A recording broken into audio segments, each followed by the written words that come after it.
You alright everyone, it's Asa here from Romany Custom Catapults. I've just finished a build, so I thought I'd share it with you all, so just a quick video.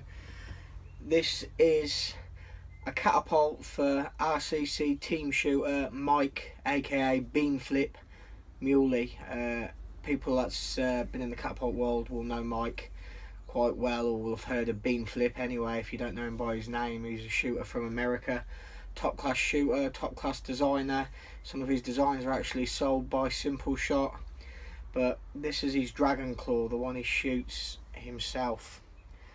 I've been making this for a while, but I struggled at one point to get the pinky hole how I wanted, so it kind of got put on a back burner, and I was a bit lazy with it, to be fair. It should have been done a lot quicker, but as you can see, it's got a matching bead. It's a pinch grip frame, he's told me. And what actually happens is when you pull the bands, it kind of pulls into your hand and locks in a lot better.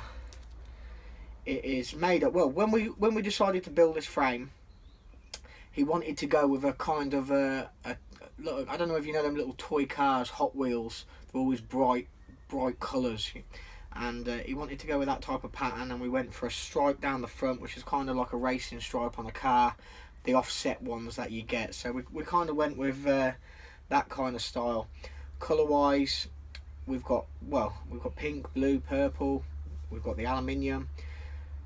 Material wise, I went with an offset core. I wanted it to be different. We've got 4 different types of material on this.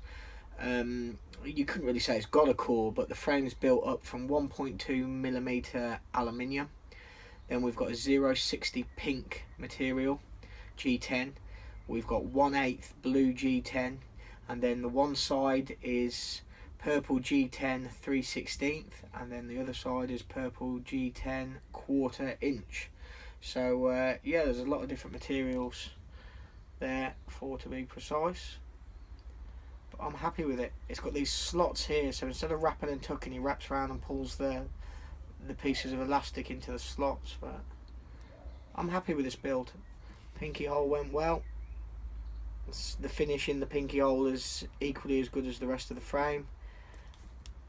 But yeah, it's a unique one. I like building unique frames. I get bored with doing the same type of thing. That said, I'm building an SPS next week, which I'm going to put up for sale, but I'm actually waiting on materials from America at the moment.